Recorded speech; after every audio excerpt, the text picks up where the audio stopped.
that's right. Yeah. Right. G'day, how are you? Good.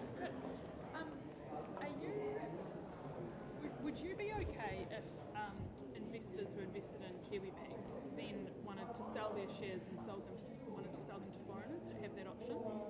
Well, that's going to be under the specific deed of the policy. Personally, in my view, New Zealand needs to get money into the country, and as long as people don't have nefarious political motives, their money's as good as anyone's. If they're here to somehow interrupt or damage New Zealand, we don't want their money, but otherwise I don't have a big problem with it. However, who can invest and buy this equity stake is going to depend on the specifics of the policy. Should Kiwibank remain Kiwi though?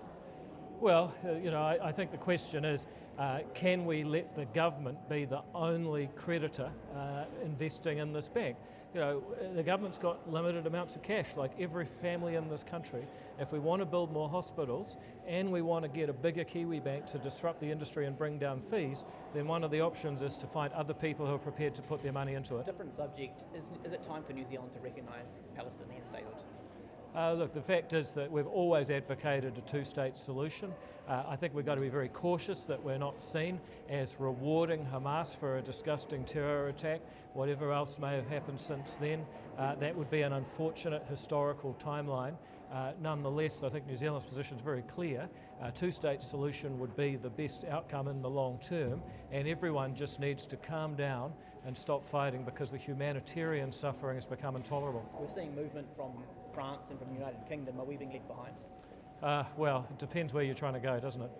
Well, are we on the wrong side? I mean, is it embarrassing that other countries are moving here and we're not? No, I don't feel embarrassed at all. Can I just say, we're actually here as the Dustbusters.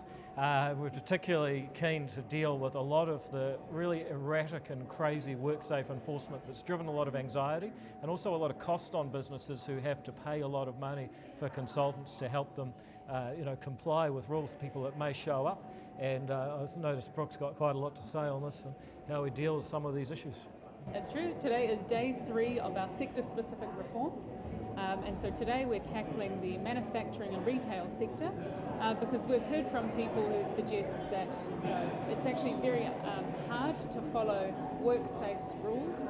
That's why we have a joint statement in terms of the workplace exposure standards for flour dust as well as wood dust. Sorry, don't mean to be rude. That's all right. Do you have are you releasing it in a statement?